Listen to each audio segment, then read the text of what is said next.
Hey everyone, Kai Morgan here, and oh wait, hold on a second. That's not right. Hey bros, it's PewDiePie. Wait a second, hold on. No. That's not it either. Give me a second.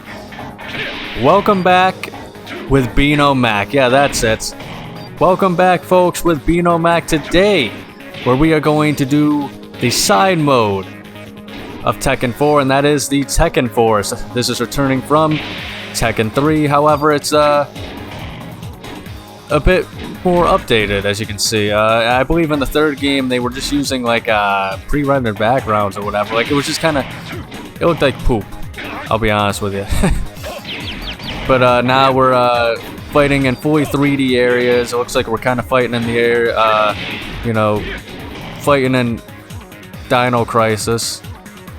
But yeah, the cool thing about this mode is they are all based off of real arenas in the game. For example, this is clearly modeled after the laboratory, and I always kind of like imagine that this is the area in which Jin kind of got jumped in his story mode. If you haven't watched me play, you know, as Jin, by the way, you know, that's the just about the canon storyline for the most part in this game, his arcade playthrough.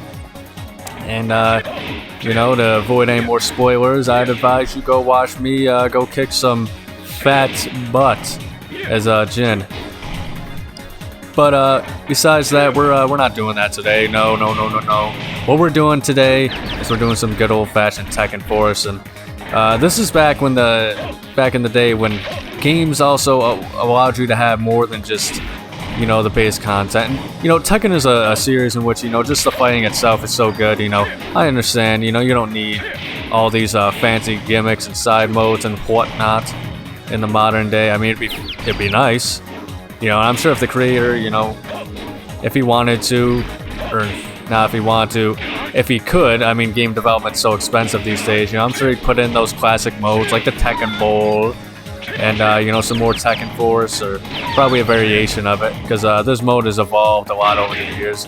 Eventually this stuff became, you know, a beat 'em up style mode eventually became the story mode of Tekken 6.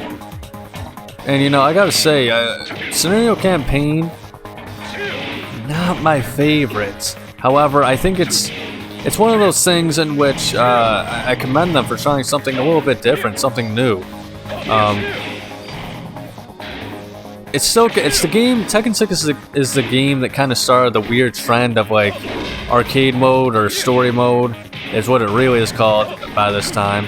It's like the trend that started where like the actual story mode doesn't really mean much.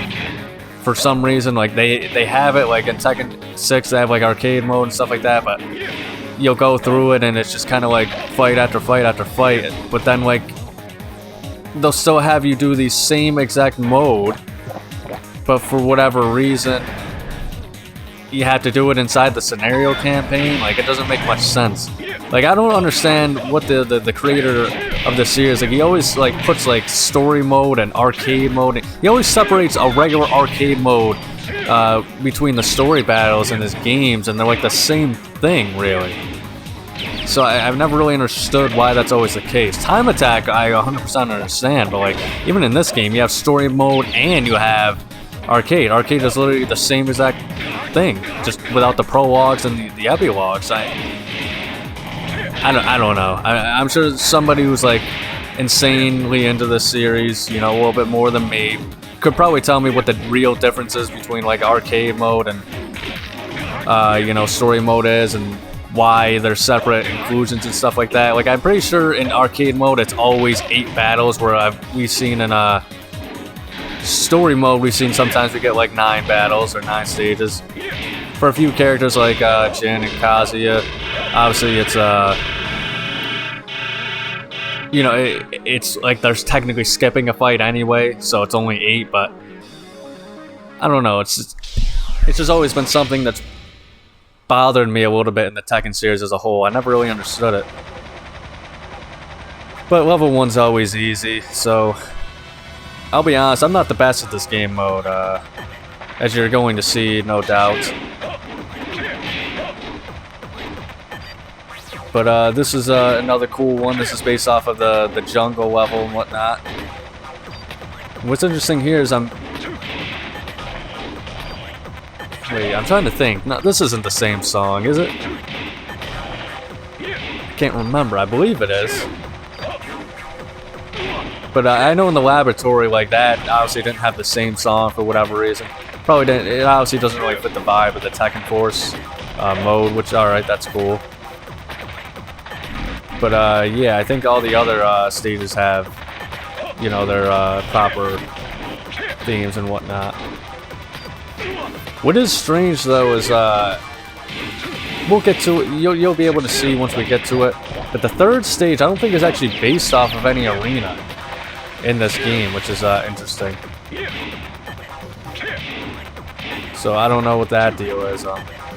To unlock the Hanmaru or whatever it's called, or how it's pronounced, stage, you actually have to beat Tekken Force once. I don't think this is a mode that has like difficulties placed in it, so if you're not good at it, then you're kind of screwed. But you know, I can usually beat things on my first try, but once I get to the boss battles, it's usually because they rush you. You know, like we fought Combat a second ago, and you know, you seen it was like a one-on-one, right? That is not going to be the case for any of the rest of these boss fights, and that's really, and once you lose the boss fight, you gotta go all the way back to the beginning. But hopefully we're gonna be able to avoid that. And you know, even if I do, I mean, I'll just cut it out. You're not gonna know that I lost, right? Right. So I don't want to hear any of your shit anyway.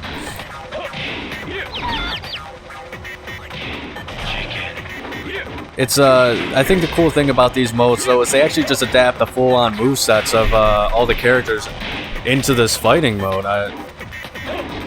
So I don't know. I have to wonder, like, is it something in which like this is still technically like they're just kind of camera changes for the most part, and that's why we're doing it here, and it's obviously like new areas designed for the fighting engine or whatever.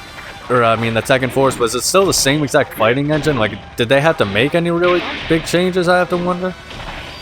I don't know, I'm not a game designer, folks, so... It looks pretty much like you're just fighting in regular stages, just with different camera changes, obviously different HUDs and stuff like that, and a multitude of enemies. I mean, obviously, I don't know if, like... Because I feel like if they, obviously the stages you fight in are much more detailed, and that's why there's no slowdown here, because it's... less detailed as fighting areas? I don't know. I'm sure there's some sort of magic at work to make sure the frame rate doesn't go down. But yeah, I think the majority of these characters are all just given like all fighting movesets from like other characters in the game. Which I don't know. I could have swore that like Lee doesn't have like that special kicks that that lady just had. But like I know there's characters, like as you can see, that dude's got like Steve Fox's fighting stance and all that other stuff. It's cool too. I think in the original Tekken Force, I think they named literally every single character. This one, not so much. But they do name quite a few of them. I think like the last level they name like each character individually. But I could be wrong. One of them's even host to an Easter egg. Damn, I'm getting my butt smacked. My cheeks are being clapped together. And I pretty much, I'll be honest, if I don't usually, there are times where I even lose boss fights at full health if I'm just getting jumped by too many people. So obviously we're going to want to try and, you know, obviously have our best chances of survival. We're going to have to, you know, go in there full health. I think that was an alternate path, by the way, if like I went and I turned and I broke down that area. I don't know where it leads, but I'm like 90% sure that was like an alternate path. But I didn't want to take my chances because I'm already having a lot of issues. Then again, there's people here in this mode that probably can probably not even get damaged once. I think also the AI reads how often you use certain moves, maybe, but that could also be, that's just my guess, because sometimes it feels like I'll try and go for punches and or whatever, and they'll automatically duck under it, and I get fucked, and other times they'll block my moves into oblivion, and if I try and just go for a quick punch, it's like they somehow keep hitting me with a move that's somehow faster than reaction than anyone should humanly be able to do. But that's why they're AI, they're evil. Remember folks, no AI is good. Even that waifu that you talk to, she's secretly plotting your downfall. It's actually sad that stuff like that exists, though. Which I'm not judging you or whatever, but it's actually sad that they have stuff like that, like the AI girlfriend and stuff like that, that takes advantage of women guys. But then again, it's worse that they have it for women. But I mean, to their credit, I mean, people they'll eat that stuff up and buy, you know. But I think a lot of that stuff, because it's like I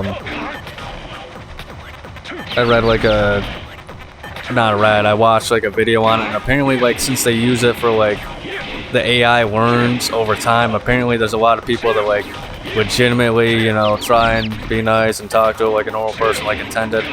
And then there's a lot of people that just kind of mess with the AI, so then eventually the AI just turns abusive or something like that.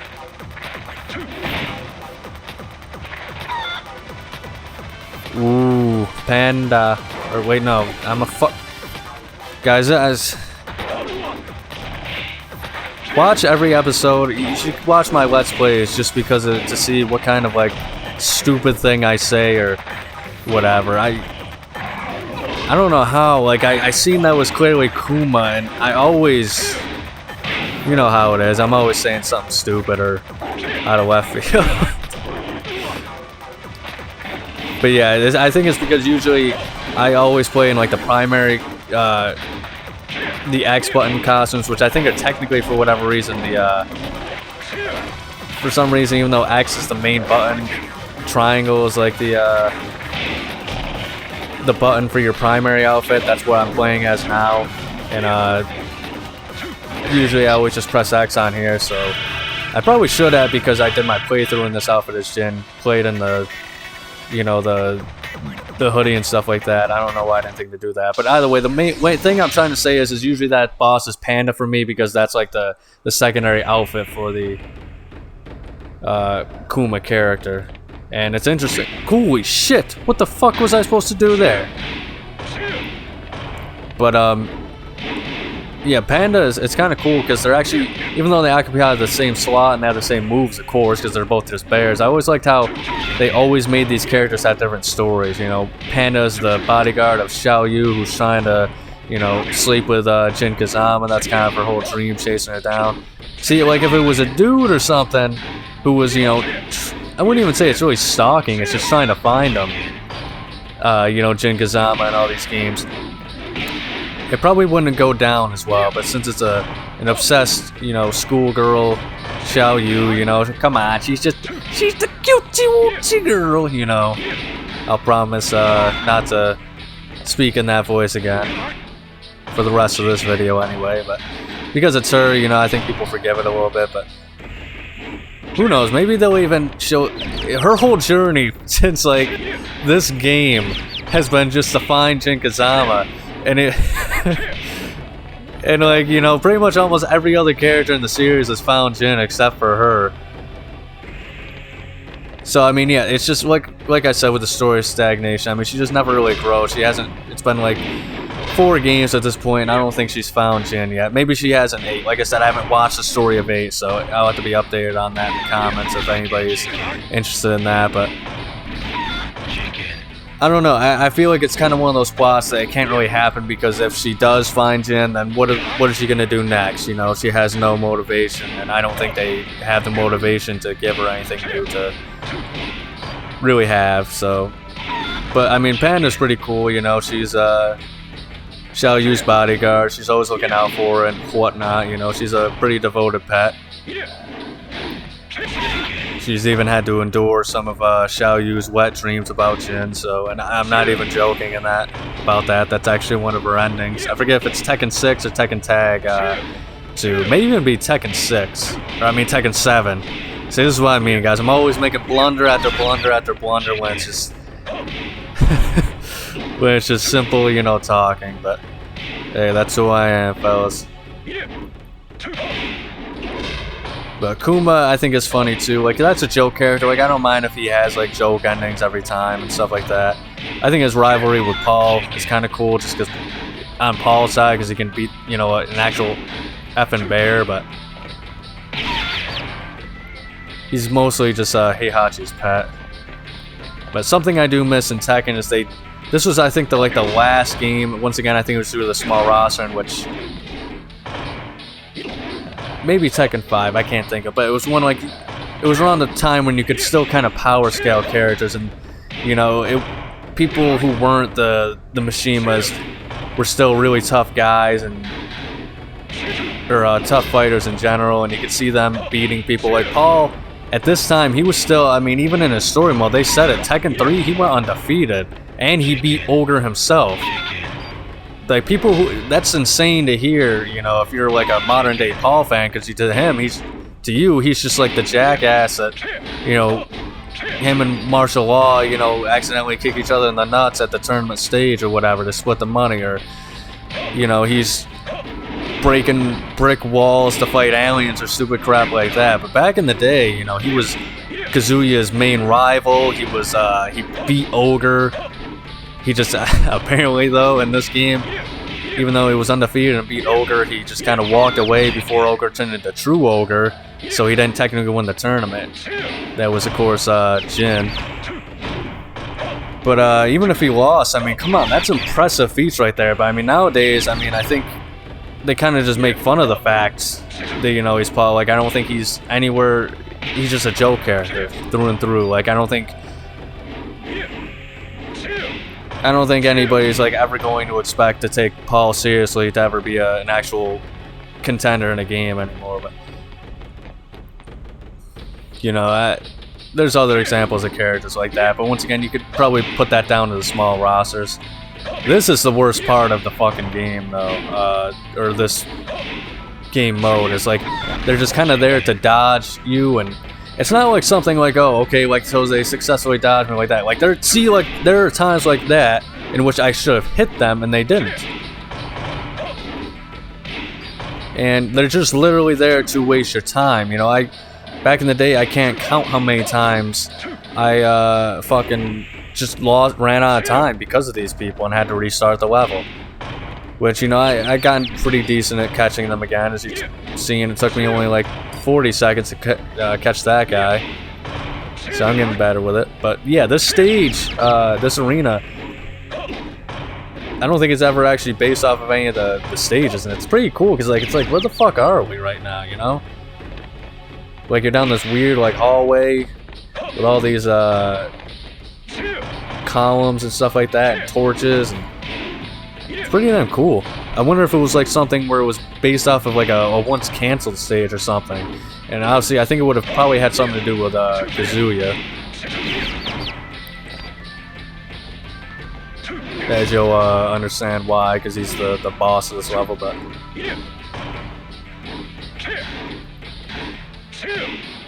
I don't know. I've kind of trashed on the Tekken story a little bit. You know, this was once my favorite game story of all time around this era. But I have to wonder, what do you guys think of the Tekken story overall? And you know, in a comparison between old and new. I mean, do you think the newer games are much better stories than the older ones? Do you think the older ones are overrated?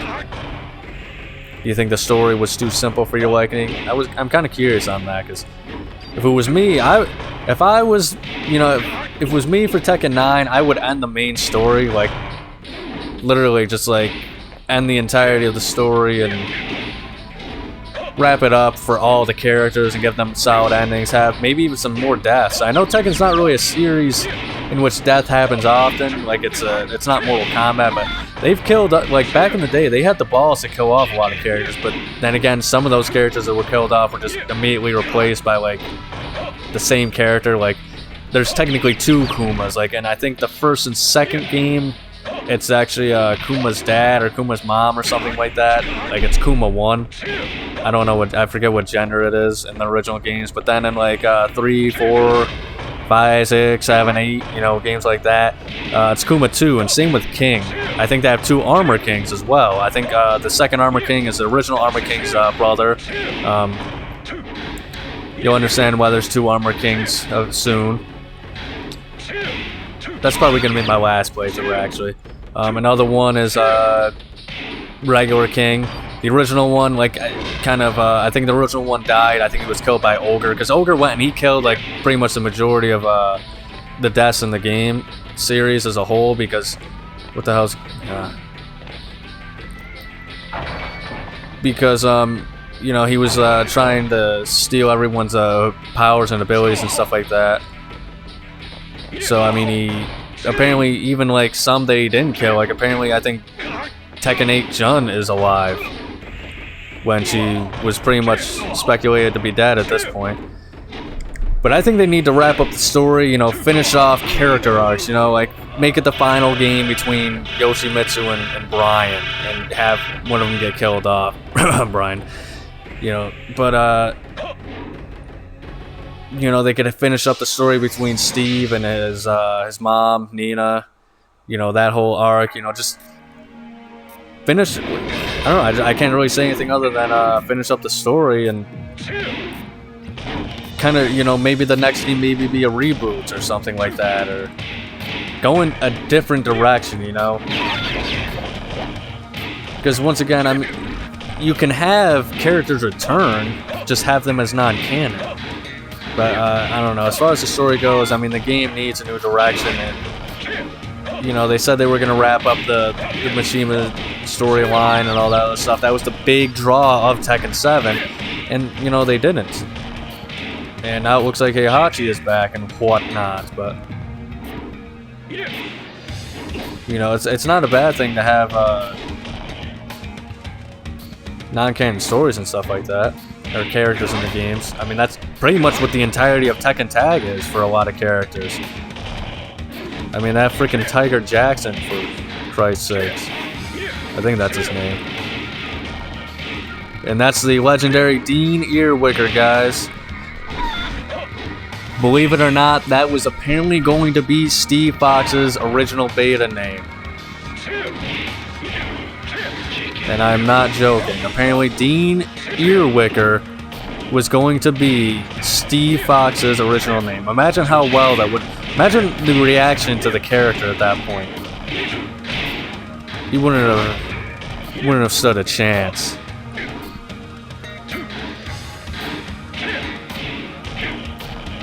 Then again, I guess if the gameplay of the character is good, then maybe the name's not so important.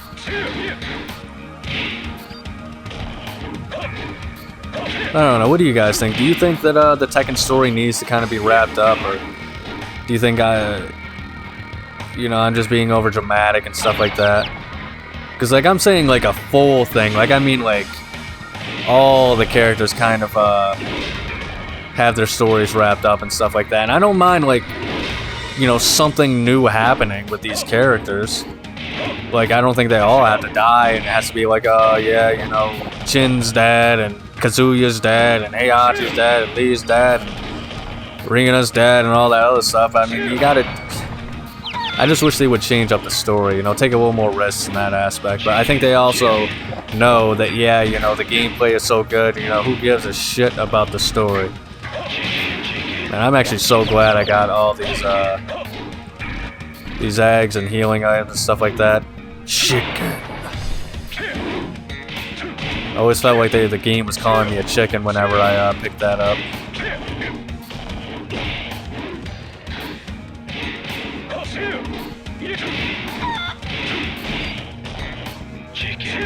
But I just love for these characters' storylines to get finished, you know? So that way we have a little bit of that closure, you know?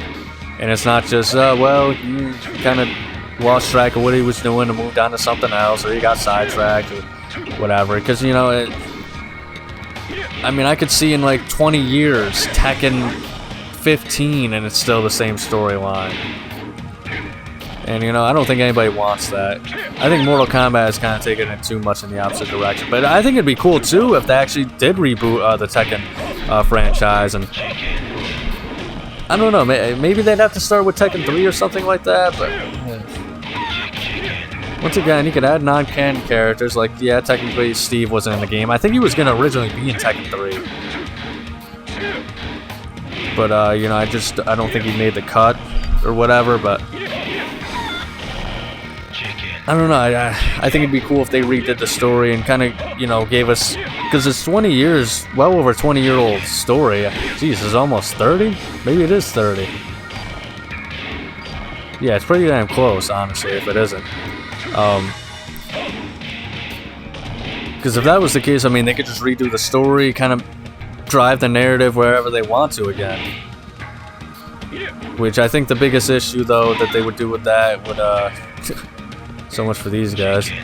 I think the biggest issue they'd have to face is, you know, obviously Jin and wouldn't be around, and he's kind of like the main character, the main protagonist of the whole series. Then again, I don't know. If you guys have anything to share, you know, share what you would do for the next story in the game. I would love to read some cool details with you, even if I don't agree with you, which I probably won't because I don't like agreeing with anybody, but but you know, I'd love to hear what you guys think the story should be heading, and you know, what certain characters should deal with and all this other stuff. Damn. Damn.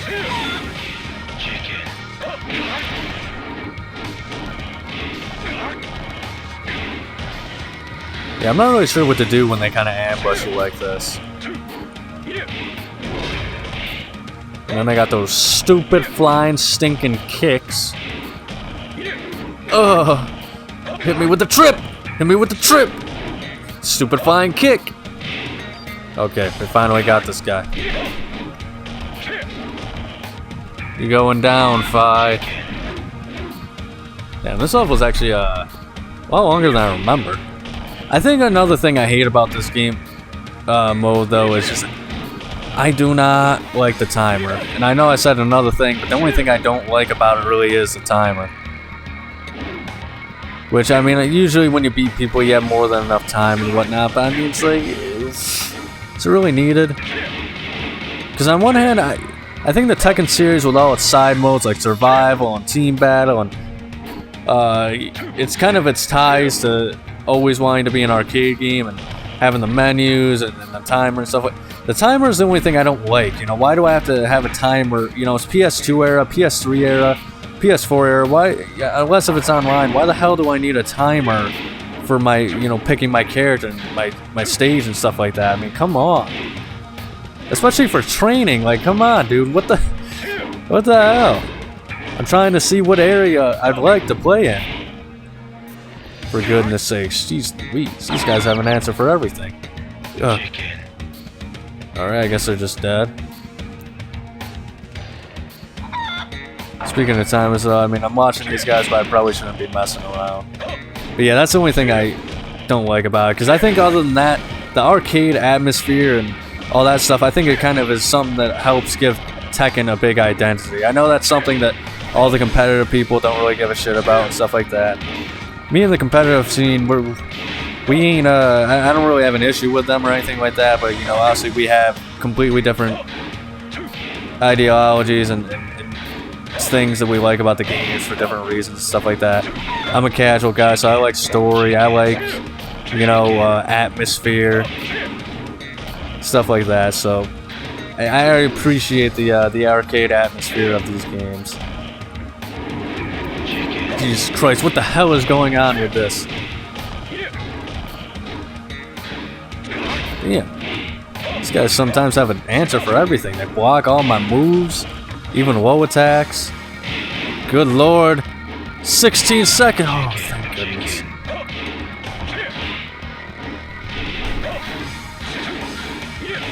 It's John the Assassin. More like Punk the Assassin. Yeah, we got him. Trust me when I say I think I'm a lot funnier in real life than in this, but not much funnier. It's usually just stupid, dirty jokes or whatever. Come on, come on, the chicken, the chicken! Chicken! Chicken! Oh. We got him. Alright. Okay, I think it's time. This is not Heihachi. At least the timer stopped for me, though. That was nice of them. But I'm hoping this is the last elite team that I have to deal with until, you know, Heihachi. I should probably be, like, sprinting up to that fucking chicken, but I'm kind of, like, surrounded at this point, so I'm gonna just kind of keep attacking and hoping for the best, and it's too late. It's too late. Annie the freaking executioner, folks.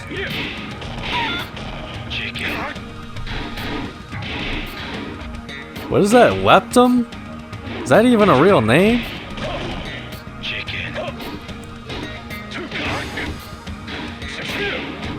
Come on, baby. Come on, baby. Come on. End of the time. Millennia? Is that his name? I can't see because he's moving around too much.